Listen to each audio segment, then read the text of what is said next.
understand. I'm 10 toes the fuck down around here. Oh shit! I'm like, yo, what are you talking about? Nigga, I will unfollow you with the swiftness. You fuck with the team, might find your ass in the creek.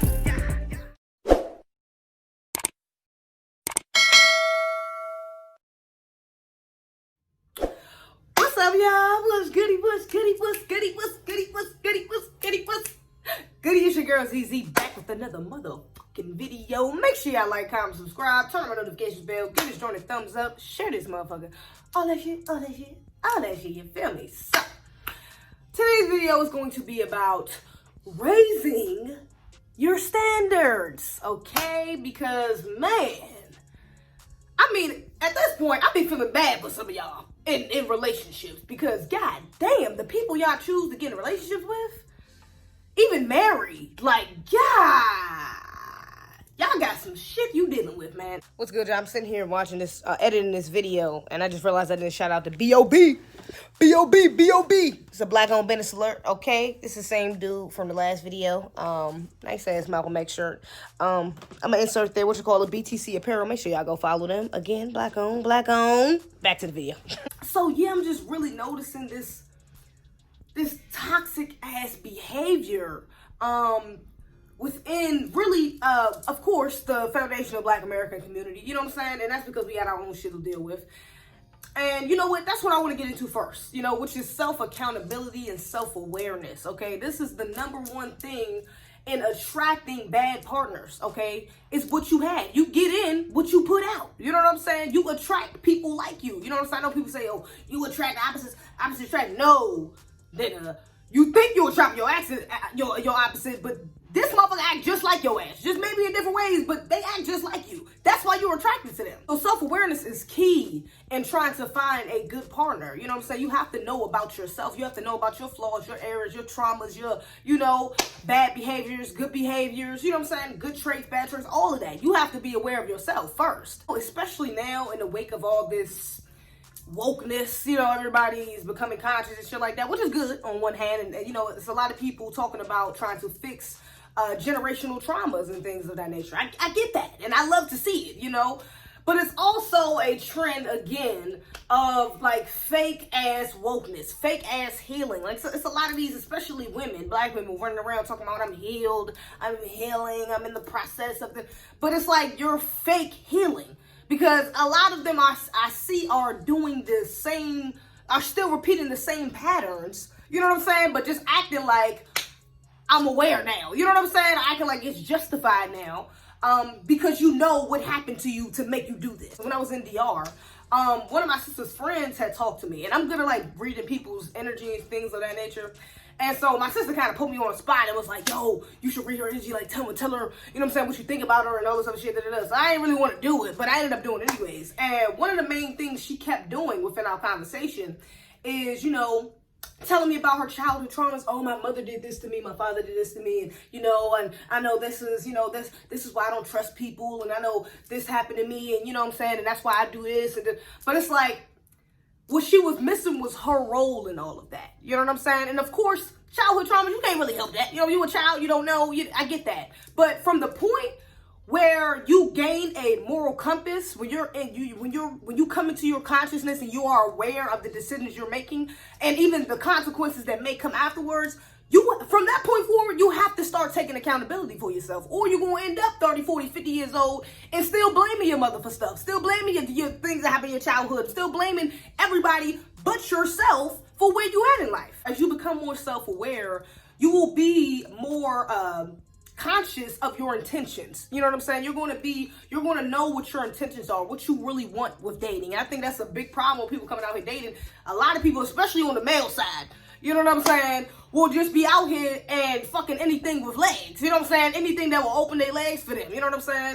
Or hop a lot of these simps, you know what I'm saying, which we refer to as simps nowadays, will hop in relationships with women just because they're infatuated, just because they think they so fine, just because they think, oh my God, she passed my level, like she not even in my lane, like I don't even know why she interested in me, but shit, I'm about to fuck with it. Like, and so they get caught up in the hype of the woman, you know what I'm saying, and not truly who the woman is. Be clear with your intentions, with who you're trying to pursue. You know, if a woman is telling you, look, I want to be married by this age, I want to have kids, I want to and that's not in your, you know, foreseen future, that's not what you really see yourself doing, then maybe you should not be fucking with this woman. Maybe you shouldn't go home with this woman tonight, because she probably gonna be on your line the next couple days like, yeah, well, you my nigga. You know, so don't set yourself up for failure. You know that you don't want the same things as this woman. So understand that and move differently. You know what I'm saying? Go with someone who is on your wave. Don't fuck with the motherfucker that's wants something completely different, and then once y'all ended up fucking around getting the bitch pregnant by accident, and you want an abortion, she want to keep it, and now you look like, she trapped. I'm stuck. She trapped me. No, nigga, she been saying she didn't believe in abortion. She been saying she wanted kids, and you was sitting here fucking her all this time, thinking that sex don't make babies, even with condoms. Condoms, nothing is 100% effective. But why my lash look like that? Nothing is 100% effective, but abstinence. So now you sitting here shocked and like confused. Oh, she got me trapped. Oh, I don't want to be a father. But nigga, you should have understood what you were doing from the jump. What were your intentions? Along with that, you have to really examine the person you're dealing with intentions as well. Examine them as a person, just in general, to be honest. The things that they don't say and the things they do say. This is why I mentioned about reading energy. I'm good at feeling people's energy. Everyone has that ability to tap into that intuition. Everybody has that ability to read someone else. But you really have to take a step back and examine her and him, this is not only for women, but and him for what he is. As y'all know, I'm reading Shahrazad Ali's book, A Black Man's Guide to the Black Woman. And one of the things I just read, actually one of the chapters I just read, she was talking about black women faking the good woman role, you know, like acting like pretending to be a good woman, basically to reel a man in. And then once you get him, your real self shows. I really felt that, you know, I felt a little attacked. I'm like, damn shit, you know what I'm saying? Because I've found myself doing that. I know in my last relationship, when we first got together, I was cooking meals, I'm rubbing scalps, I gave this nigga a foot massage, I'm motherfucking, you know what I'm saying? Like, I'm on my shit, you know what I'm saying? I'm hella feminine and nurturing and shit like that, doing everything he need, and you know what I'm saying? The shit was gravy, you know? And then after like good 5-6 months kicked in, I'm not cooking like that. Ain't no more feet rubbing. It's like, nigga, get up, do it yourself. You know what I'm saying? And like, it's a switch in attitude. And of course, we was going through other things that, you know what I'm saying, affected that as well. But at the same time, that energy shift definitely showed me character about myself. Like, am I really the good woman I portray myself to be? Am I really that person? You know what I'm saying? Or am I just faking like I'm that person to get the man I think I want? I look at those red flags, like the traumas, the childhood that they've been through, you know, the people they deal with, their family, you know, all of that is a reflection of them as well. You know what I'm saying? A lot of people are just grow up and they're the products of their environments. A lot of people don't come into that self-awareness where they're not that. You know what I'm saying? So the average person, the average woman, you know, who grows up in a, matter of fact, this is another quote from Shahrazad Ali. She was saying that, well, this is not really a quote, paraphrase, whatever. But she was basically saying, a woman who grows up with hellraisers is most likely to raise hell in your home. You know what I'm saying? So if she grew up with toxic people around, toxic influences, you know, no one has to communicate, no strong or nurturing female figures, no strong or, you know, reliable male figures and things of that nature, no real examples of good relationships, of black love, then how do you really expect her to be able to implement, you know, the things that you're looking for in a woman, you know, in a good relationship, in y'all's relationship? Understand that, I made a whole video about this. I think this was the Loving Hood Niggas video. But especially for women, we grow this complex, the savior complex. And men do this too, where you feel like you can help them up. You know what I'm saying? Like, you can help, okay, they're so damaged, they're so, you know, they're so damaged, they're so hurt, they're so traumatized, like I can really help them heal and like give them all this love they never had, and like teach them better and show them better and like, you know, be patient with them. And for some people that works. Some people that works because you can have open-minded people who is willing to, you know, be patient enough to wait for someone to get on their level. You know what I'm saying? Or to really help them up. That's fine. But at the same time, you know, you do have a lot of people who do that and then don't realize how much really goes into trying to help someone like that. You know what I'm saying? We have a lot, especially within Foundation of Black America, we got a lot of trauma. 465 years of dealing with white supremacy. Belly of the beast, we in the belly of the beast in America. Like, there's a lot of trauma there. Even outside of post-traumatic slave syndrome. You know what I'm saying? That's a whole other thing. You know what I'm saying? Shit, trauma getting passed on through genes. Like, so there's a lot of things to deal with, especially with someone who's grew up in a more, you know, impoverished neighborhood, or, you know what I'm saying, like just toxic parents, maybe drugs, parents was on drugs, whatever the case may be. If they grew up in they had a real traumatic childhood, it's going to be a lot harder for you to help them. It's going to take a lot of energy. And honestly, I had to check myself about this as well, because I've had this complex. You know what I'm saying? A lot of the guys I've dealt with have daddy issues. You know, they have mommy issues. And at first I thought it was like a noble, or like a humble thing, like they was, you know, like it was just like a hurt baby. And I'm like, I can care for you, like I can fix you. And you really have to tell yourself, and it's hard, but you gotta tell yourself you can't fix no damn body, okay? People have to come into that space on their own. You can lead a horse to water, but you can't make them drink. So you have to lose that complex of trying to save someone. You know what I'm saying? Get somebody that's on your level. You know what? A lot of times people end up getting screwed in the end too, trying to save someone. Or even if you're not trying to save someone, even if you're trying to like be the bigger person, or you love them so much you try to overlook their flaws.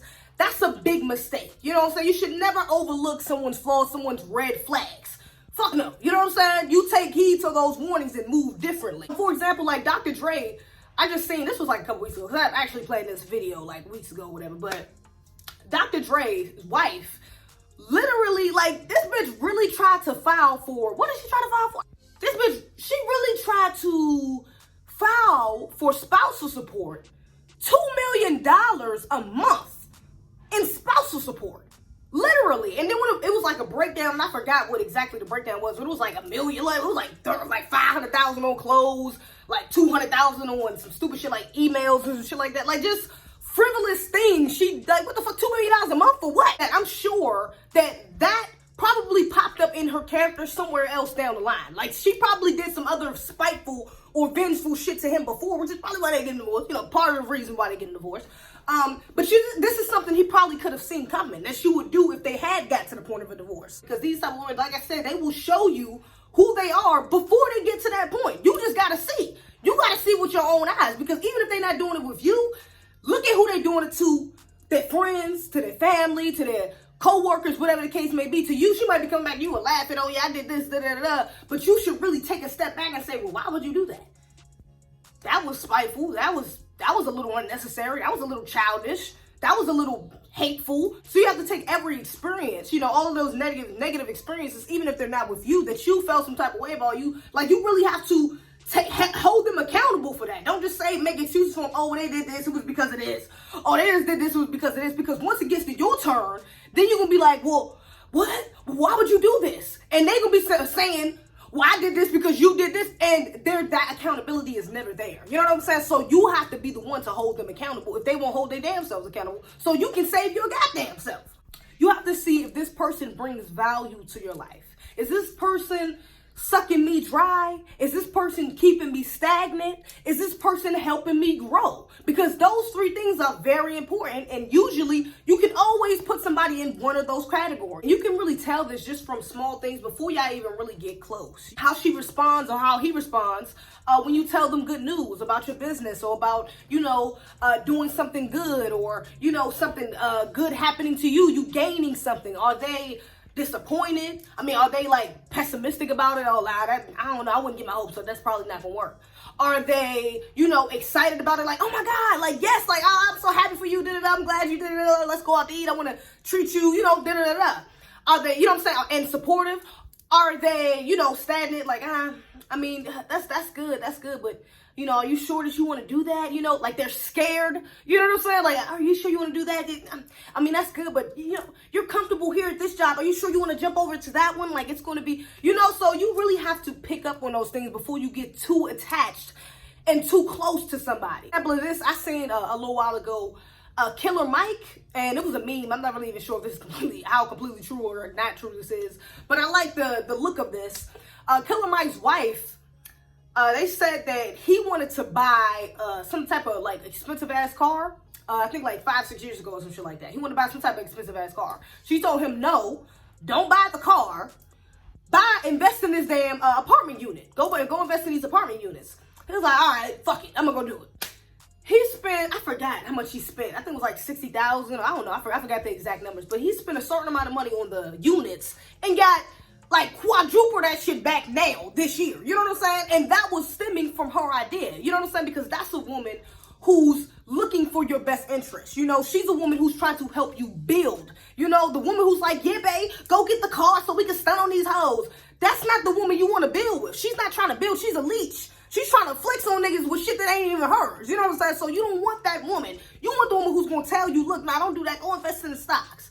Nah, don't do that. Even the man, you don't want you want the man who's going to say, hey, baby, don't do that. Go this way. You know what I'm saying? Don't do that with the chick. Man, fuck that job. Look, I got you. Invest in your business. You know what I'm saying? Things of that nature. Hey, look, I know you busy with the. Hey, look, you ain't even gotta work no more. I got you. Focus on your schoolwork. You know what I'm saying? Focus on school. Get your degree so you can get your bag up. You know what I'm saying? Like things of that. You have to really pay attention to that because when it gets to the boiling point, when it gets some real big shit happen, you know, and they're not there for you, it's gonna suck. It's really gonna hurt. You know what I'm saying? That shit is gonna hurt because you knew, especially on your end, you would have been there for them. And I've been there. I get it. You know, this is one of the main reasons why me and my ex, I had to stop fucking with that nigga. You know what I'm saying? Because I felt like he was not really supportive of my shit. You know what I'm saying? I tell you, nigga, I just got 6 million views on Twitter. Like, oh shit, I just got, what you call it, just follow me. This social influencer, whatever the fuck, just follow me. And I'm excited, like, hey, oh shit, I did it. My bad, camera dad, my bad. But, well, I bet my storage got full, whatever. But anyways, my point was he was not excited for me. He wasn't too supportive enough, you know, of my dreams and goals. And last but not least, of course, the most important thing about raising your standards is for your children, like on some real shit. Just like the videos I just showed in the beginning, one of the girls had a baby in her hand on the side of a car. Oh my God, they are fighting. Oh my God.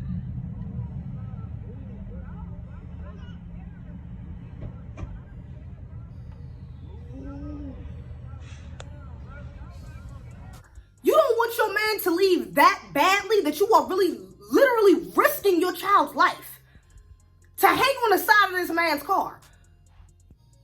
That's in your character. She done some ratchet shit like that before. They didn't get into fights like that before. You can tell. That's why he pulled off like that. I mean, even on his side, you can tell that was wrong of him because why the fuck would you pull off what you see your baby mother and your child? Like at that point, you gotta step back. Okay, nigga, fuck that. All right, I'm gonna take my keys. I'm gonna just walk. You gonna have to follow me home because you got me fucked up. You know what I'm saying? I'm about to get somebody to come pick me up. Like, or try to work it out in a different way, but you don't risk your child's safety just because, you know, you and your baby mother is into it. You need to take the Howard route each time. But yeah, this is very important because these type of behaviors, they get passed down to our kids. And then, again, generational curses, you're creating the same patterns within your children. Just like the point I made earlier about knowing your intentions of dating, you know, when you get into these relationships with women, or even not even relationships, just entanglements with some women, and you may end up having a baby and she gets pregnant, whatever the case may be, now you are literally, you just giving this woman a child. You just giving this woman your child to raise. That she's literally going to be the first influence and the main influence on this child's life for at least the next 18 years.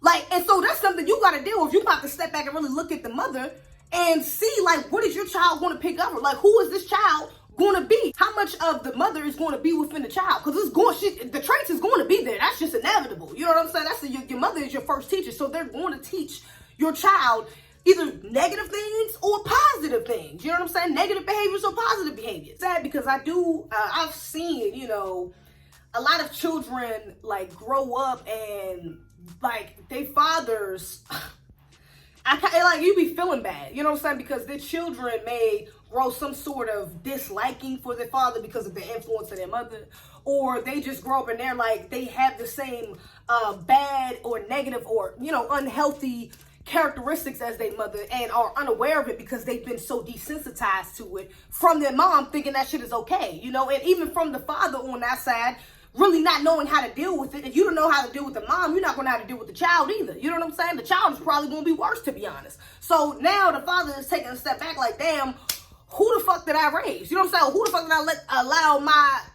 I allow my child to get raised by for them to come out like this? You know what I'm saying? And then you got a lot of work to do, or you got a lot of patience. You got to have a lot of patience for them to step into their own self-awareness and start correcting their behaviors. Yeah, let me know what y'all think in the comments. Okay, what are your standards? What do you think you attract? Have you dealt with some of this bullshit in the past, you know what I'm saying? And you had to self-reflect and realize that it was really on you, you know what I'm saying? Your standards were just super fucking low for yourself, and so that is why you was getting that out of a person. Let me know what you think in the comments below. Other than that, make sure you like, comment, subscribe, turn on my notifications bell, get this joint a thumbs up, share this motherfucker, all that shit, all that shit, all that shit. Other than that, that's all I got. All right, y'all. All these rap niggas same top pick, can't fit in my frame. We on the scene, we do not play but I green. You fuck with the team, might find your way.